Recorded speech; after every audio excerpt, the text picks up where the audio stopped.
internet is full of colored pencil artists showing off their ability to match a photo exactly. And while this does show a great amount of skill, to me, this is more of a showcase of their technique rather than true art.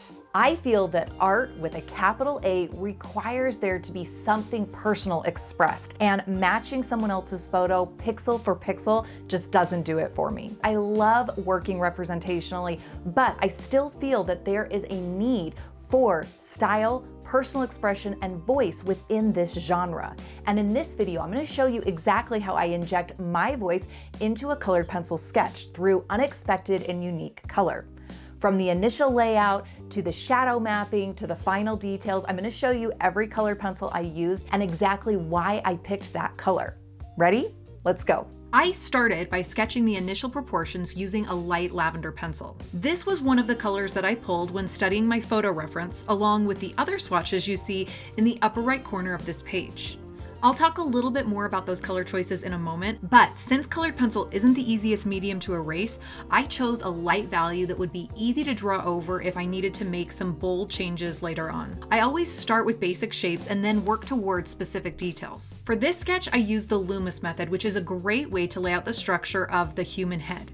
If you're not familiar with that approach, I've linked a full breakdown in the video description. I always aim for accuracy in my portrait layouts, but it doesn't have to be perfect to move on to the next step.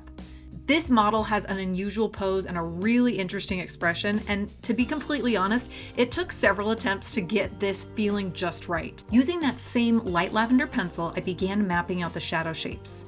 I kept things light on purpose because in this reference, the shadows are really soft and not clearly defined, so I was doing a little bit of guesswork. Normally, I choose my photo references with a stronger light source, but this piece actually started out as a demo in response to a specific question about how to choose shadow colors when the lighting is subtle or unclear. I answered this question in full in the Color Lab, my signature program where I teach you how to master color and to create artwork that you're truly proud of. You can find a link to learn more down in the video description.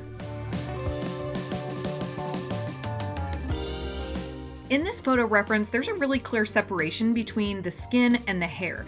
And in situations like this, I usually map in the hair shadows using a different color. I went for the deep brown, and one reason was because this was one of the darkest colors that I had pulled.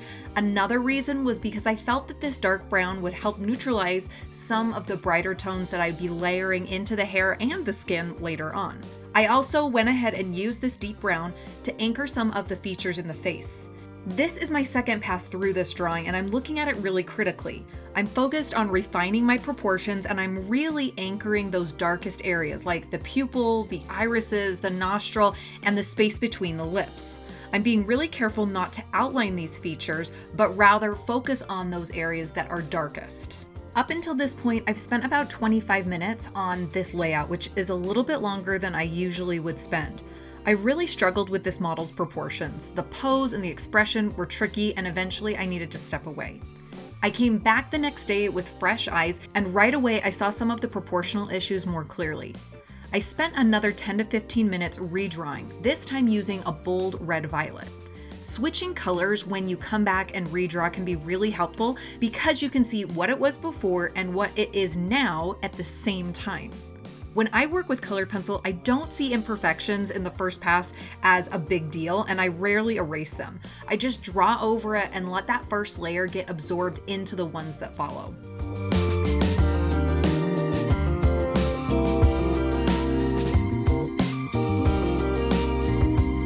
As I refined the proportions in the face, I also came in and added a bit more detail in the hair. Here I'm using a blue-gray to add some of the cool tones into the blonde, but I'm not spending too long or getting caught up in getting the color just right. I'm still just focused on the lay-in. I usually try to feel really confident about my proportions before diving in with color, and after redrawing this portrait about 3 times, I finally felt good about the measurements and I was ready to dive in. I had already pulled a set of pencils during my initial swatching, so at this point, I was working with a kind of limited palette. And that really helps because having fewer options makes decision-making so much easier. As I looked at the swatches and the pencils in my hand, I noticed a Mardi Gras-inspired color scheme emerging: yellow, green, and purple, and I decided to lean into it and try to capture that kind of bold, vibrant energy. I started by adding some gold in the hair and a light apricot base in the skin, just to break up the white of the paper. Then I moved to the eye on the left and I established my darkest values for this piece. I used more pressure with my dark brown, I brought in the red violet, and I also added some of the green to the iris. Establishing your darkest values early on gives you that reference point. It shows you how dark you can go in this drawing, and it helps you judge the rest of your colors and values accordingly. With that reference point established, I bounce over to the hair and add some of my initial color impressions over there, and then establish some of those darkest darks throughout the rest of the piece. Green is a really important part of the Mardi Gras color scheme, but I felt like it was going to be the trickiest one to work with because it's not a color that I often use in portraits, so I decided to start here. I looked to my reference for inspiration and noticed some greenish tones on the side of the head. I wanted the green to feel intentional and woven throughout the entire piece, so I also placed it in the mid-value areas of the hair and I pulled it in through the background. That helped me anchor it and get a sense of how I might respond to it. And responding is really a big part of what expressive color is all about. It's less like following perfectly polished sheet music and more like playing jazz. You lay something down that feels right or that you're curious about, see how it lands, and then you make your next choice based on that. Now that I have more color on this portrait, my initial shadow lay-in is appearing too light and I'm starting to lose it. Before that structure is completely gone, I'm going to come in and reinforce the shadow shapes with more value and color. For the hair, I'm sticking with dark brown. It's the darkest color that I have in this limited palette, and I know that it's going to be great for those deep shadows. For the skin though, I made a much bolder choice, a high intensity red violet. Not the most obvious pick, so let me explain how I landed on it.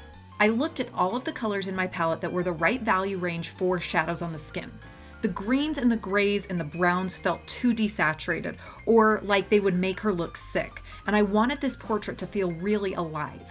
Red violet was what remained after I ruled out all the others, so I decided to just go for it. If it felt too intense, I could always tone it down with a layer of yellow or green later, and honestly, what's the worst that could happen? I only have spent an hour on this piece so far, and that is not a huge investment when you're making art.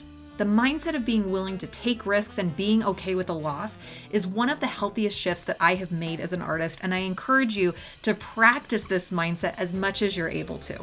A great way to practice it is by working in a sketchbook.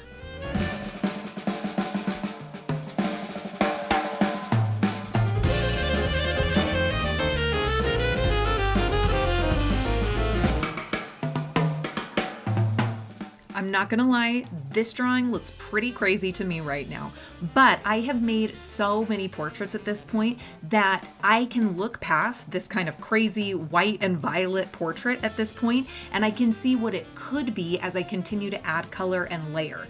And that is why putting in your reps and practicing is so important. You really can't anticipate where a drawing is going until you have spent quite a bit of time making art, and you can kind of anticipate and see into the future of a piece. Right now, my goal is to get rid of the white, so I'm specifically looking at the transitions between my shadows and the lighter values in the skin. In the cheek area, I have gone over that shadow with some green, some pink, and now some light lavender. Those colors have helped me transition that really bright, vibrant color in the shadow into some more natural tones in the lighter areas.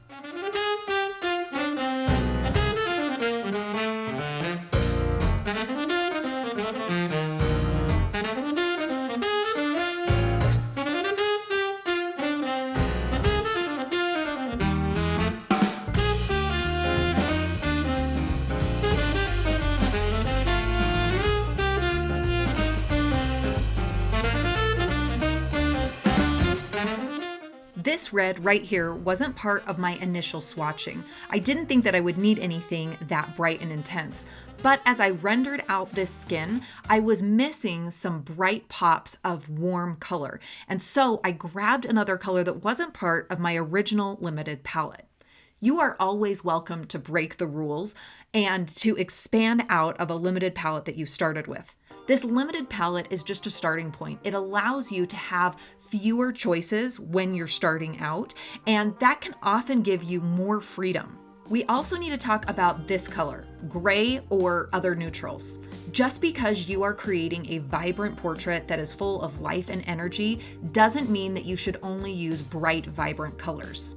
You need neutral colors to desaturate some of these bright, intense colors and to have the contrast so that the bright, vibrant colors do their job. Whenever I pull the colors that I'm going to use for a colored pencil sketch, I always make sure that I have a few neutrals in that set. But these neutrals are specifically chosen for the photo reference that I'm using. So for this particular portrait, we've got blonde hair and we've got a light skin tone with some cooler undertones to it. For that reason, I chose a blue gray and then a really traditional gray. And these colors really complement blonde hair. Whenever you're drawing blonde hair, don't go straight for your yellows. Start with your grays. Grays are kind of the core for blonde hair for me. And then I just add a little bit of sparkle of some ochre yellows to pump up some of that warmth.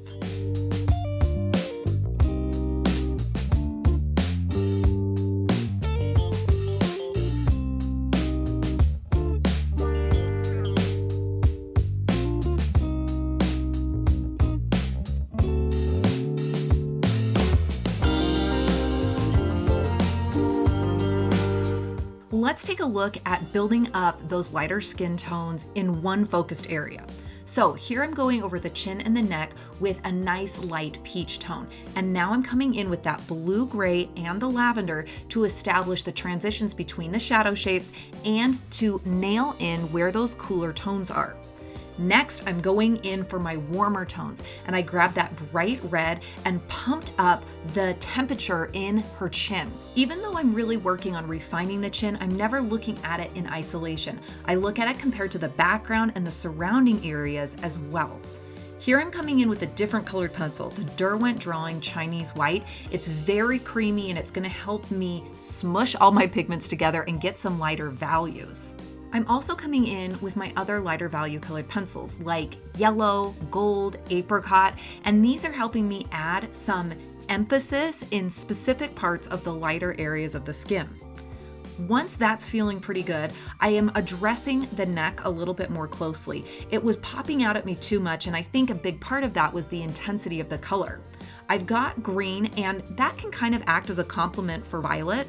The true complement for violet is a yellow, but this is a violet moving towards red, and the opposite of red is green. So I can actually use this green to neutralize the violet a little bit, and it really helped push it back. It's not all the way done. I keep fiddling with it, but that is part of the beauty of colored pencil. You can try something, then you can layer another color, layer another color. I would love to hear your thoughts. What stood out to you about this process? Did it shift the way that you think about color or how you define art? Let me know down in the comments whether it's something new that you learned or something that you're excited to try. Also, I'm open to requests. What do you want to see me draw next? Do you remember how I started this portrait with a really clear map of my values? Being able to map in values is key to being able to strategically play with color. If you want to learn more about how I build values and use them as a foundation for layering, you can learn more about that in this video, and even better, master it with me in the Color Lab.